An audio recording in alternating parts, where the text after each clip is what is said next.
Good morning, good evening, depending on the time of day. And in fact, it is good morning to our presenter and our speaker this morning, David Parker, who's coming to us from sunny California, unlike the wet, cold Dublin that I'm stuck in at the moment.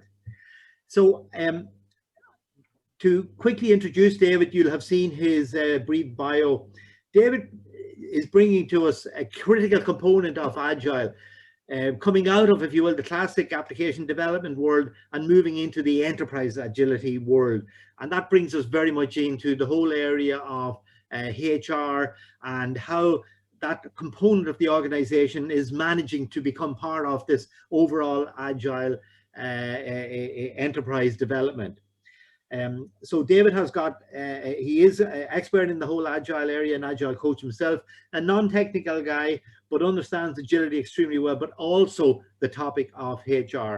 So with no more to say, let me hand over to you, David. Thank you. Well, thank you so much for having me. Really, it's an incredible privilege to be able to hang out with everybody and to be a part of Agile Lean International. If I could be in Ireland today, I absolutely would be. It would be wonderful. Are you seeing my slides, Martin? Just give me a sign. Make sure that that's coming through. Okay. Beautiful, beautiful. I saw your head nod, so I'm taking that as all good. Yeah, sorry. Give me a quick second. Well, you know, when I give talks, I should just tell you, like, my philosophy is just give them the goods. I want to give you what you came for, and try to do that in the most direct and timely fashion, and then engage you in a discussion. I do. People who know me know that I've got that I could just talk forever about stuff, especially about stuff that I'm passionate about. But really, I hope that this talk will engage you and invite you to participate in the discussion. One of the main things that I want to get across, you know, just to get us started, is essentially what is this talk about? So recruiting agility, I mean, I guess the name is a bit ambiguous. What we're talking about is not primarily about gaining agility in your organization by recruiting Agile experts. I mean, I guess that could be a part of it, but what we're really talking about is applying Lean and Agile practices and principles to the function of recruiting or talent acquisition. So that's where we're coming from today. And what I invite you to do is use the functionality that our hosts have so kindly put forward for us. There's a discussion forum and a live Q&A. I really would encourage you to use that. Ask whatever questions that that come to mind. And in particular, you see I've got my sticky note here just to remind me. We always want to use our learning opportunities to draw out those aha moments, those places where the light bulb goes off and you say, that is interesting, and I might want to explore that. And so I would invite you to put that in the discussion forum, even if it's just, oh, that talk is different than what I thought it was going to be about. I would invite you to share it. Okay, so please, know that you won't be interrupting me or throwing me off my game if you offer any thoughts or questions. That's really what I hope to achieve.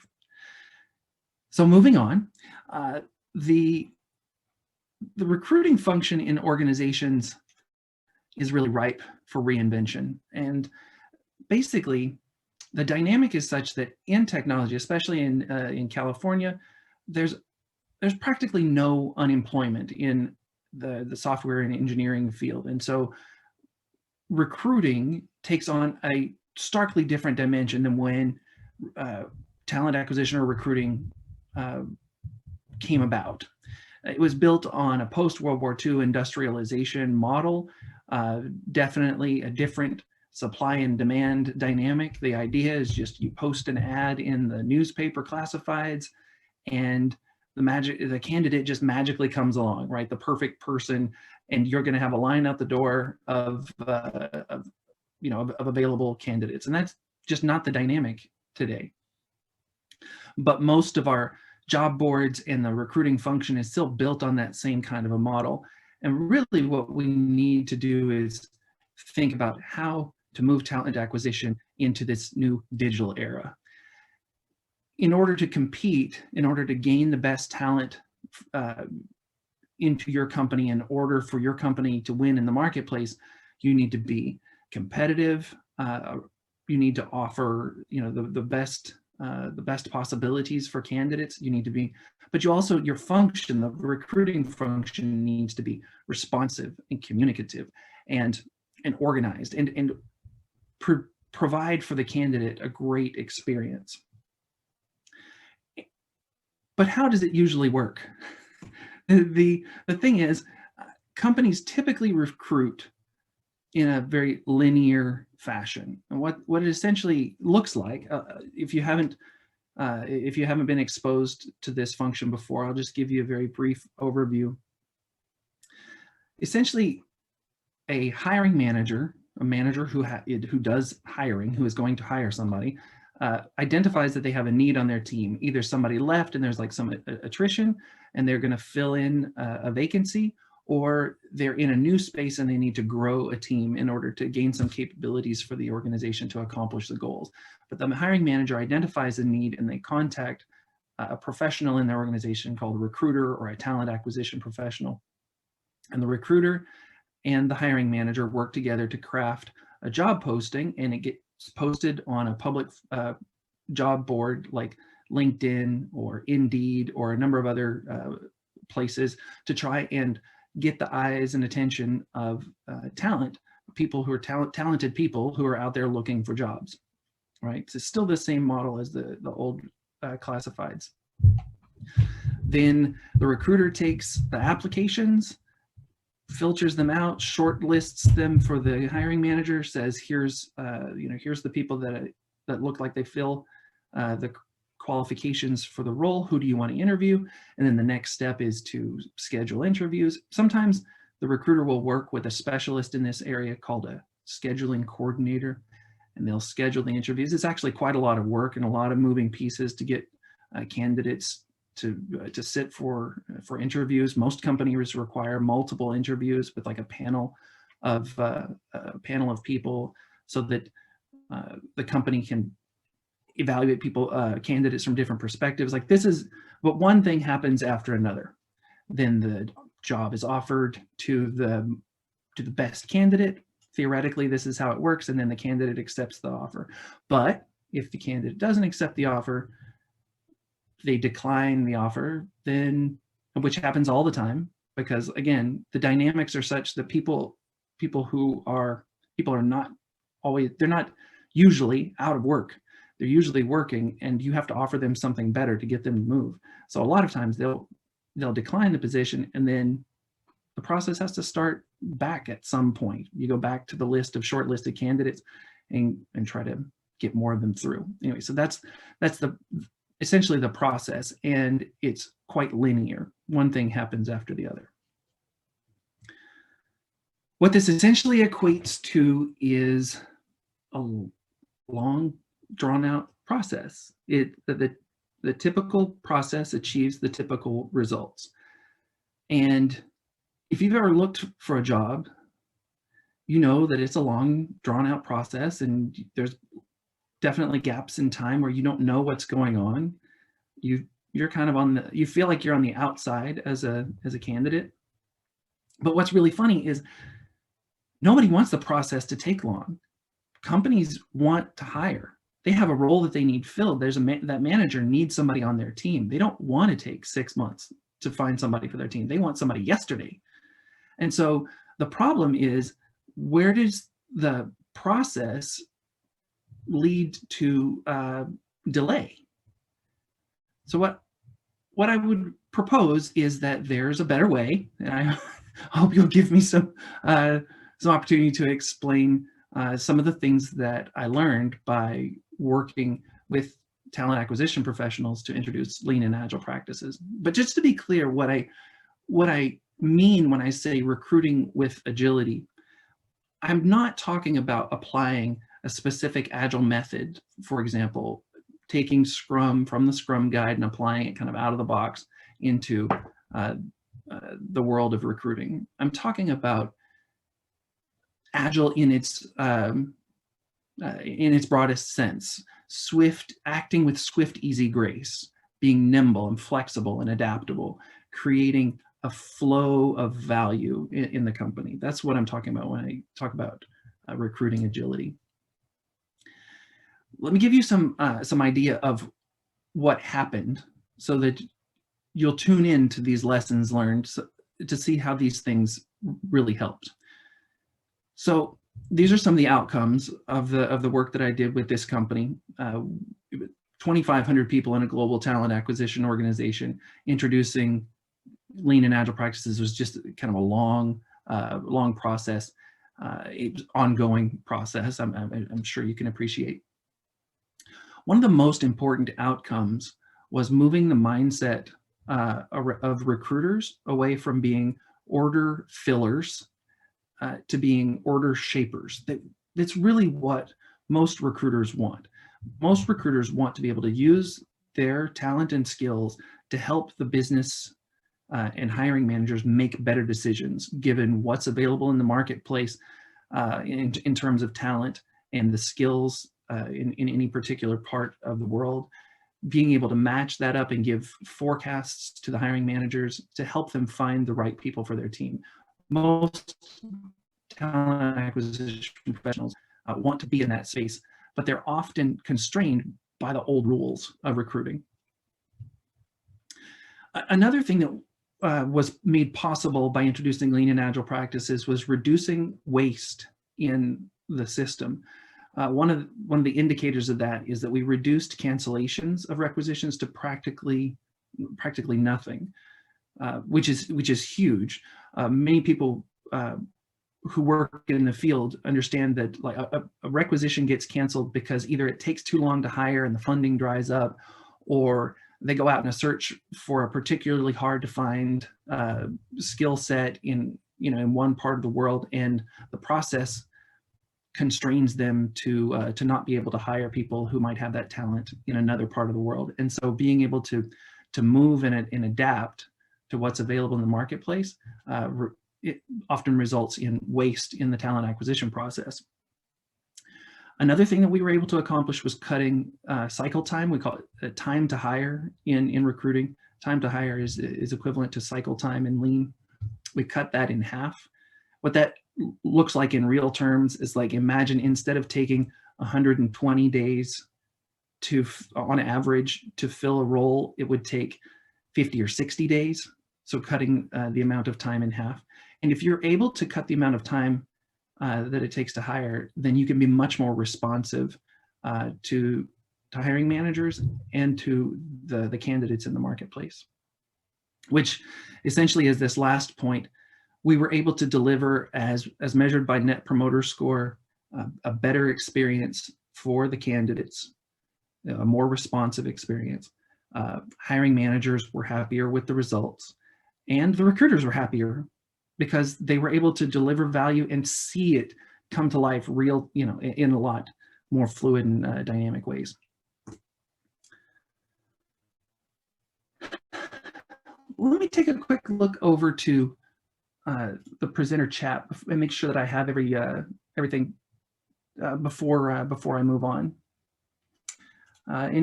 Remember, in the discussion forum, you're welcome to put any kind of aha moments or things that occur to you that you want me to highlight or go back to.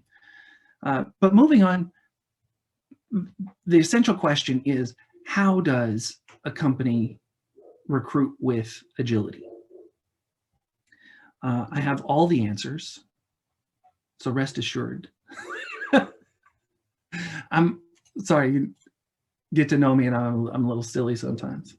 Really, the purpose of this talk is to put forward some ideas. I'm trying to contribute to a discourse around applying lean and agile practices and principles to the function of human resources, or what we call people and purpose in our organization. So I have some lessons learned, and hope to hear from you your thoughts about how these are.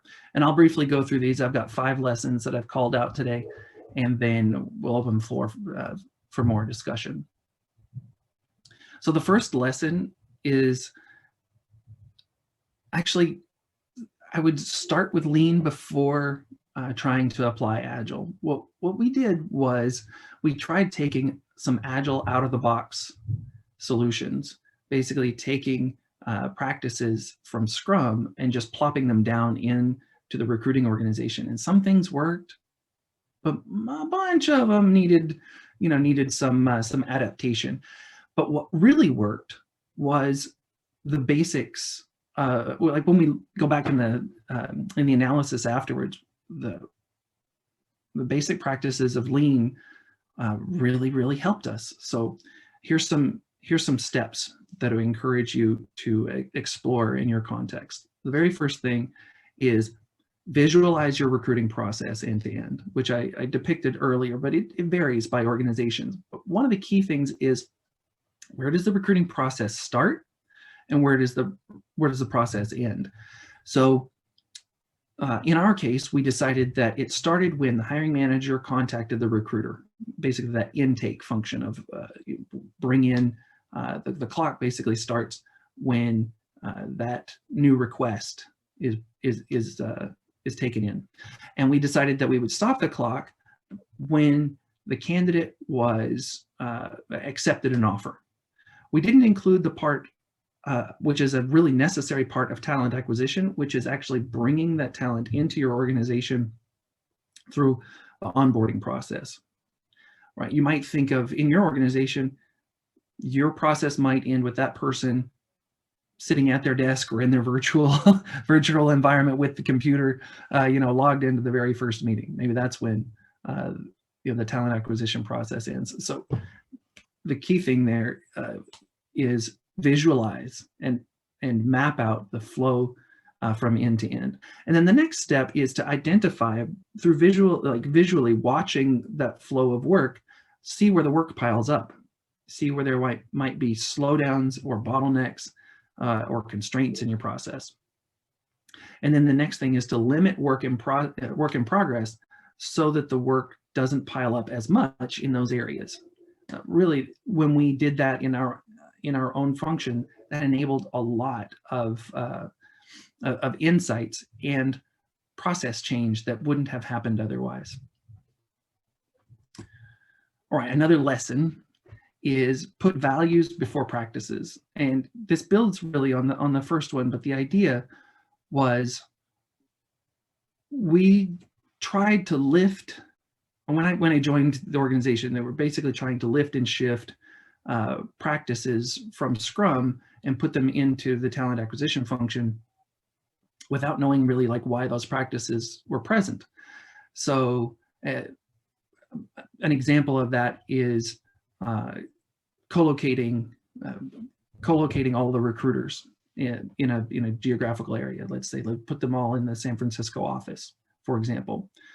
But most recruiters work individually, but they also work a lot out of the office. A lot of recruiters are building a network of talent by going to meetups and going and talking to people at conferences and having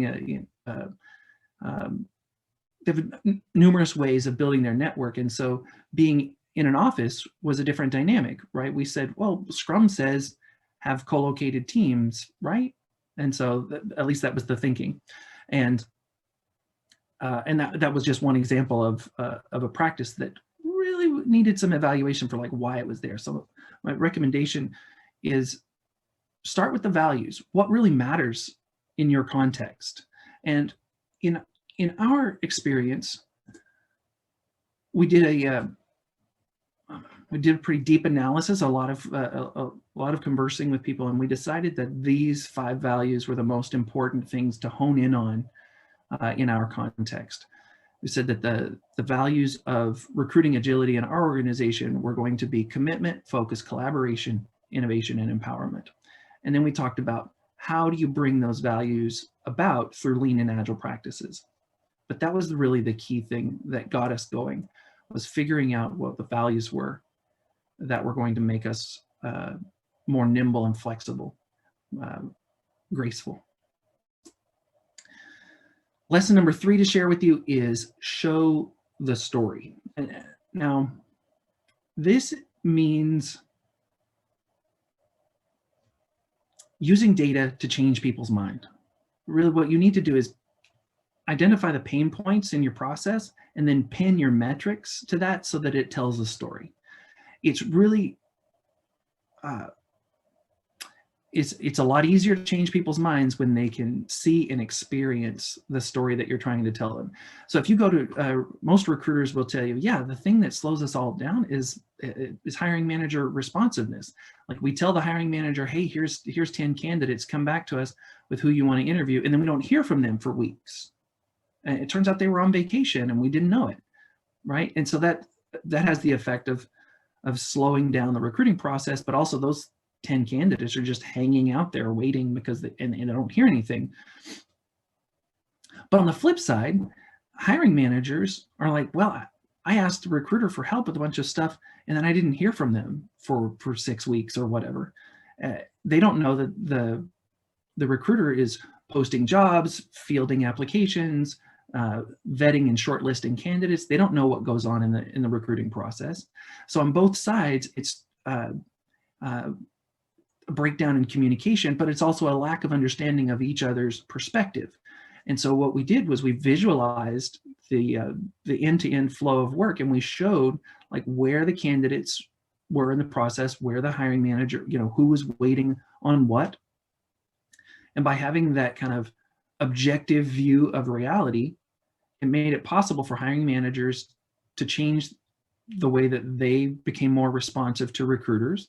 And it also changed the way that recruiters communicated about their process for recruiting. And so again, I say, show the story, put the metrics out there for all to see, and then pin the metrics to the pain points or the behavior that you want to change.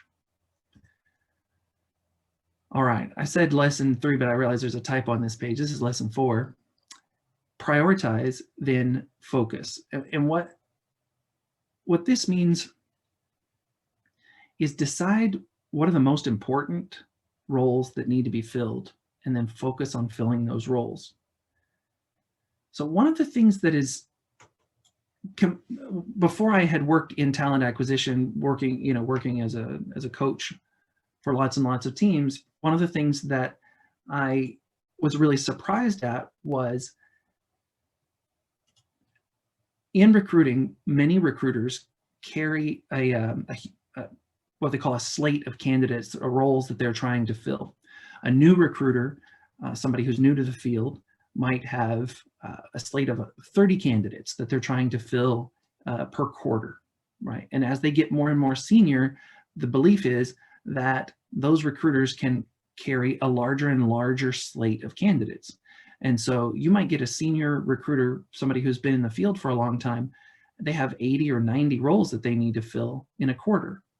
And the thinking is, well, it takes a long time to fill roles, and so we just need to have them constantly, juggling a bunch of things and taking opportunities where they present. And my view as an Agile coach is I just saw a bunch of work in progress that not getting done. And one of the things that I tell clients all the time is you need to stop starting and start finishing. We need to reduce the work in progress and get things done. And so one of the things that we did with the talent acquisition professionals was we enabled them to focus on a small subset of the requisitions that were that were on their list. We called it a headcount backlog. Again, we were pulling terms and concepts from Scrum. And so we said the headcount backlog can have an infinite number of requisitions or roles that need to be filled. But let's just take the top most valuable requisitions and focus on them within a short time period. That time period, incidentally, became what we called a recruiting sprint. And different from the rules of Scrum, recruiting sprint had a different duration, but with the same intention that the recruiters would focus on a specific subset of requisitions to fill within that time period. And that made a huge difference, enabling the recruiters to focus on the most valuable, the highest priority requisitions from a business standpoint, not just from like, what are the easiest roles to fill, but which roles would provide the most value to the organization that they were supporting. So that was a significant improvement. So that was lesson 4. Lesson 5. Let me click over and I'll show you that one. And then we're going to open it up for some discussion. Do you remember this? This is a screenshot from agilemanifesto.org. It's the Manifesto for Agile Software Development. And I know in the Agile community, we talk about the Agile Manifesto a lot. But what I find interesting is that we often skip over the preamble and go straight to individuals and interactions over processes and tools. Like when somebody says, hey, what is Agile all about? I say, well, it's a set of values and principles. And we say like individuals and interactions over processes and tools, yada, yada. I mean, all good stuff. But what's very interesting to me is this very first part. What brought the people together who drew up the Agile Manifesto, or the Manifesto for Agile Software Development? That's actually a very important distinction. They weren't making a manifesto for all Agile all time. The only way to be Agile is that, they came together to talk about, hey, what have we learned? And this very important part at the beginning about uncovering better ways of doing it, and by doing it and helping others to do it. And so lesson number 5 is do it and help others do it. And what made the experience possible for me to be able to work with talent acquisition professionals in a large organization was because I came to that problem with fresh eyes as an Agile coach. And we worked very deeply on the problem set, and we tried to figure out like what is the right way to become a more nimble, flexible organization. And that experience really shaped my thinking about how an organization can become more nimble and more agile. And what I invite you to do is participate in this discussion, both here today and more broadly. In order to become more agile in our recruiting function, we need to build a community. We need to create a movement around it. I'm not sure we need a manifesto per se. I think we have some good indicators of like what direction we should go, but I think we need a body of knowledge that we can share and explore it together. And I also don't think that body of knowledge needs to be locked away or some tightly guarded secret. I think this is something that we should have an open conversation around. Recruiting professionals really need forums and conferences and talks, and it's not all just about certification. Really, we need to help each other in order to have a more robust contribution to the businesses that we serve. And so that's my last lesson. Do it and help others do it. Super. Thanks very much. That was excellent, David. And in fact, I see Sorka Kennedy straight in with a question here now, which I think is very appropriate. I'm not sure if you can read it there, but I mean, her question is, what are the biggest pain points in getting people on board with the approach that you've experienced? That's an excellent question. I think there's a couple of ways to look at that. In the organization I was working in, one of the biggest pain points, like let's say impediments to getting people on board with the approach, is essentially recruiting is a well-known function in that organization. It means that some people have been recruiters for a few decades. There's a way to do things, and believe me, talent acquisition professionals, they know their craft. They know what they're doing. But the thing is, if you're going to introduce some changes to the way that they do things, there can be resistance. But that's a normal way of dealing with change.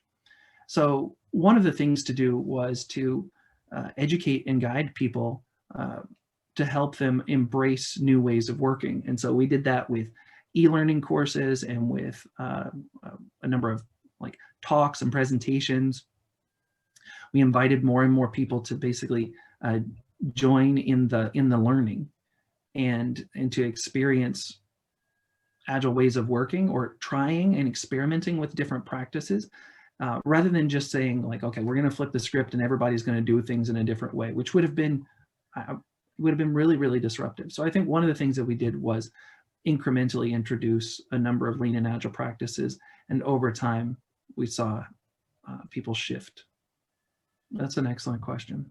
Yeah, and so if I can build on that a little bit, please, David, because during your presentation, it struck me that, you know, if you take let's call it the scope of the recruitment talent acquisition process, the people that are looking for those, you know, the recruiting managers, I mean, they'll come from anywhere in the organization, right? And if you are building an agile process, they need to understand that. And of course, that means your audience then for people that need to understand this is as big as the number of people looking for talent in the company. So that seems like a huge challenge.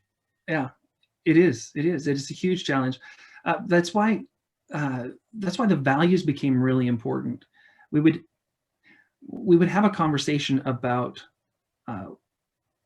what do we want to achieve. We needed to build trust, for example. We need to build trust with hiring managers, whereas there had been a trust deficit in the past, right? They thought, well, I'm going to ask the recruiters, and I'm not going to hear from them for 6 months, and so that had the effect of losing trust.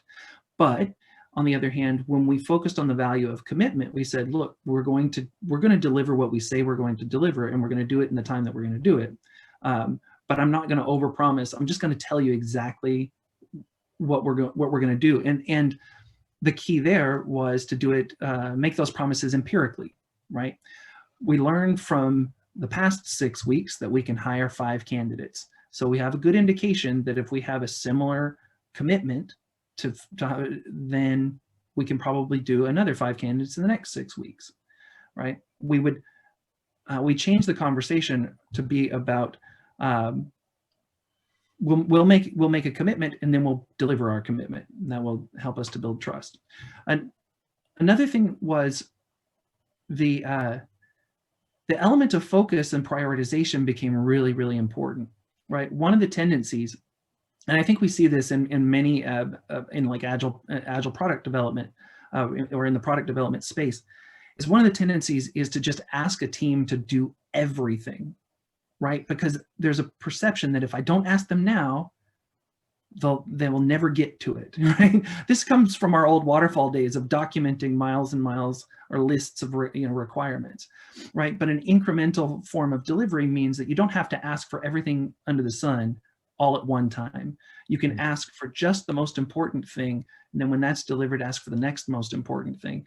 And so demonstrating that way of working helped the hiring managers was really, really a good way to help them shift the way that they worked with recruiters.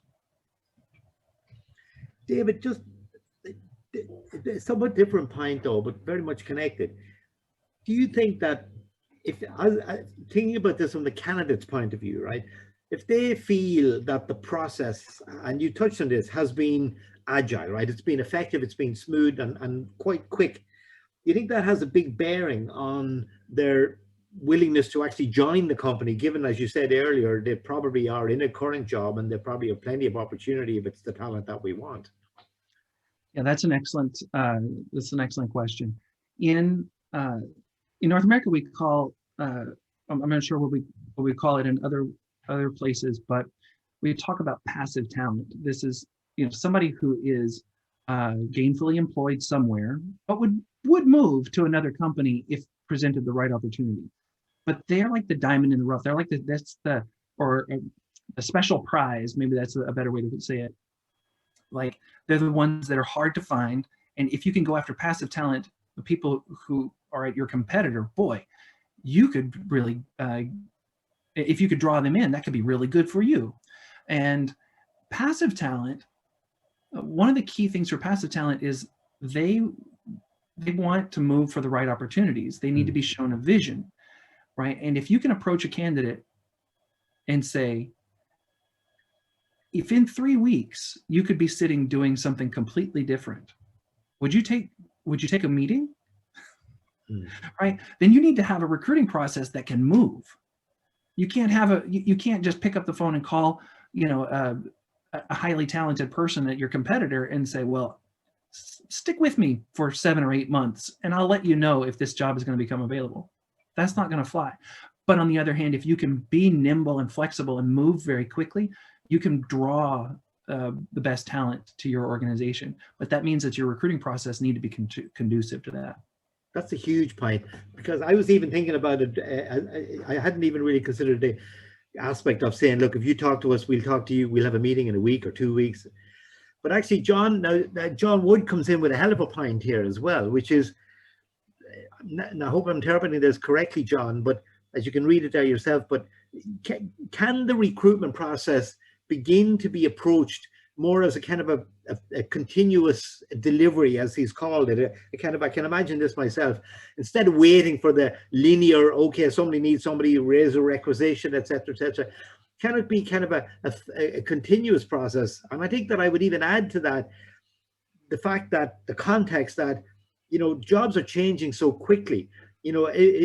People we just need talent in the company. We may not have actually figured out exactly what is the job they're going to do. Will you comment on that? Actually, I think there's 2 important points there. First is that within most organizations, if they have a forecast for an in-demand role, they'll create what they call evergreen requisitions, and they will move to a more continuous recruiting for particular skill sets. So that is becoming more common, I believe. But people who do recruiting day in and day out would probably know much better than me. But the other thing that you mentioned, I think, is really, really important. And this is the way organizations think about talent acquisition and talent development, right? I think more companies that build a learning culture will be more successful in the future. And those are the ones that are going to be focused on how do we develop the talent from within. So we can bring people in, we can acquire talent for our organization, but we need people with a diverse set of skills that could then be deployed into places where they're more interested, and then and we train them up from within. So I think a lot more companies will move to an enablement from within, rather than just trying to acquire talent out in the marketplace. Acquiring talent out in the marketplace requires that sort of okay, we have a gap, let's fill that gap, rather than being like, okay, well, there's a competency that we could fill from within if only given the right opportunities to help those people learn and grow and develop. I think that is a part of many HR organizations' strategies, but there's a real mindset shift for hiring managers who are thinking really about the here and now, and what are the skills that I need in order to build that next thing, right? To being I need to have a long-term view so that I can develop the talent within my team and help them to thrive over the long term. It's a pretty big change for that's a huge point. And also, when you talked about the non-linear, I wrote down the term a kind of a workflow for, let's call it, talent acquisition. I think if you extend that barrier into the organization, into maybe there's a department for internal development, that's exactly what you're saying there. And I think that could be an enormous breakthrough. In other words, get rid of that silo called just pure talent acquisition externally. Yeah, I think that the lines, let's say the organizational lines blur as we get more and more nimble and adaptable. Good. So anyway, David, I see our clock has timed out on us. On behalf of everybody listening and presenting, and on behalf of ALI, I want to thank you very, very much for an excellent presentation and for taking the time. And I hope you have a lovely day in Pleasanton, California. Oh, it's a beautiful, clear sky. I will. Thank you so much. We don't want to hear any more. We've heard enough. Anyway, take care. Bye-bye for now. Thank you very much. Nice talking to you.